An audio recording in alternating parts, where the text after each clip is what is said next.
Genesis, the 49th chapter and the first verse. Jacob blesses his sons. Then Jacob called all his sons to him. He said, my sons, come here to me. I will tell you what will happen in the future. Children of Jacob, gather around. Come listen to Israel, your father, Reuben. Reuben, my first son, you are my strength, the first proof of my manhood. You are the most honored and powerful of all my sons. But your passion was like a flood you couldn't control. So you will not remain my most honored son. You climbed into your father's bed and slept with one of his wives. You brought shame to my bed and to the bed you lay on. Simeon and Levi. Simeon and Levi are brothers. They're violent with their swords. I will not join their secret meetings. I will not take part in their evil plans. They've killed people out of anger and crippled animals for fun. Their anger is so strong that it is a curse. They're too cruel when they're angry. They will not get their own land in the land of Jacob. They will be spread throughout Israel. Judah, your brothers will praise you. You will defeat your enemies. Your brothers will bow down to you. Judah's like a young lion. My son, you are like a lion standing over the animal it killed. Like a lion, Judah lies down to rest, and no one is brave enough to disturb him. Men from Judah's family will be kings. The sign that his family rules will not leave his family before the real king comes. Then many people will obey and serve him. He ties his donkeys to the best grapevines. He washes his clothes in the best wine. His eyes are red from drinking wine. His teeth are white from drinking milk. Zebulun will live near the sea. His seacoast will be a safe place for ships. His land will continue as far as the city of Sidon. Issachar is like a donkey that's worked too hard. He will lie down under his heavy load. He will see his land is pleasant and that his resting place is good. But he will agree to carry heavy loads. He will agree to work as a slave. Dan will rule his people as one of the tribes of Israel. Dan will be like a snake at the side of the road. He'll be like a dangerous snake lying near the path. That snake bites a horse's foot and the rider falls to the ground. Lord, I'm waiting for your salvation. Gad, a group of robbers will attack Gad, but Gad will chase them away. Asher's land will grow much good food, and he will have food fit for a king. Naphtali is like a deer running free, and his words are beautiful. Joseph is like a wild donkey, like a young donkey by a spring, like colts grazing in a pasture. People attacked him and made life hard for him. Men with arrows became his enemies, but he won the fight with his mighty bow and his skillful arms. He gets power from the mighty one of Jacob, from the shepherd, the rock of Israel, the God of your father who helps you. May God all-powerful bless you and give you blessings from the sky above and from the deep below. May he give you blessings from the breast and womb. My parents had many good things happen to them, and I, your father, was blessed even more. Your brothers left you with nothing, but now I pile all my blessings on you as high as a mountain. Benjamin is like a hungry wolf. In the morning he kills and eats. In the evening he shares what is left. These are the 12 families of Israel, and this is what their father said to them.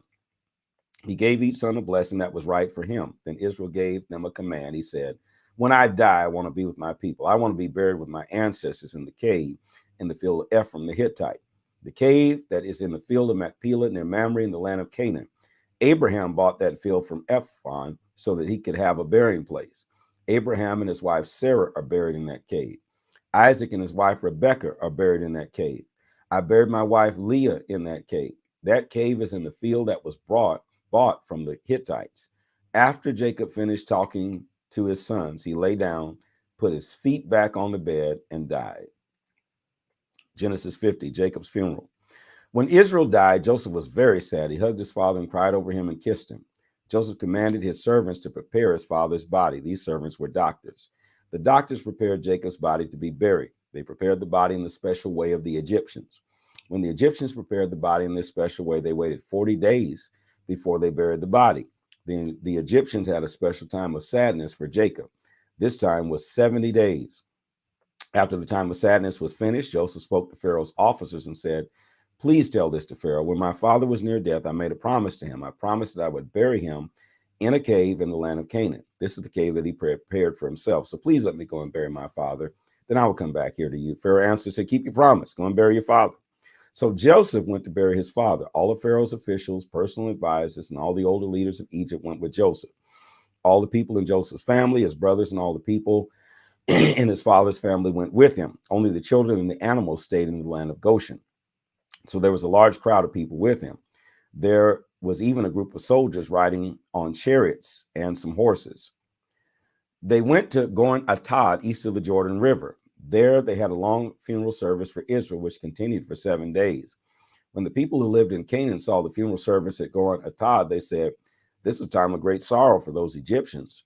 So now that place across the Jordan River is named Abel Mitzrayim.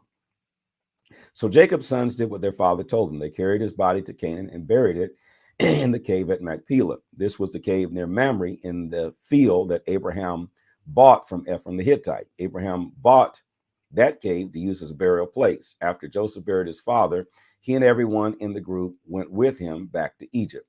The brothers are still afraid of Joseph. After Jacob died, Joseph's brothers were worried. They were afraid that Joseph would still be mad at them for what they had done years before. They said, maybe Joseph still hates us for what we did.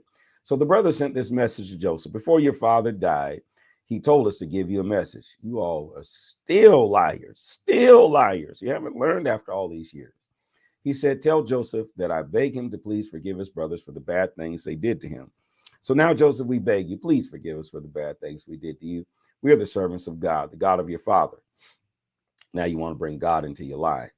That message made Joseph very sad, and he cried. His brothers went to him and bowed down in front of him. They said, we will be your servants. Then Joseph said to them, don't be afraid. I'm not God. I have no right to punish you. It is true that you plan to do something bad to me, but really God was planning good things. God's plan was to use me to save the lives of many people, and that is what happened. So don't be afraid. I'll take care of you and your children. So Joseph said kind things to his brothers, and this made them feel better. Joseph continued to live in Egypt with his father's family. He died when he was 110 years old. During Joseph's life, Ephraim had children and grandchildren, and his son Manasseh had a son named Machir. Joseph lived to see Machir's children.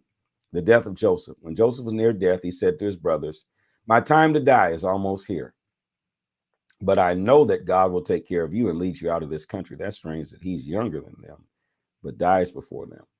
God will lead you to the land that he promised to give Abraham, Isaac, and Jacob. Then Joseph asked his people to make a promise. Joseph said, promise me that you will carry my bones with you when God leads you out of Egypt. Joseph died in Egypt when he was 110 years old. Doctors prepared his body for burial and put the body in a coffin in Egypt. This is the word of the Lord and the end of the book of Genesis. Place it in the comment section. This is the word of the Lord. And if you made it with us through the book of Genesis, place that in there. I've read the entire book of Genesis. Make sure you follow.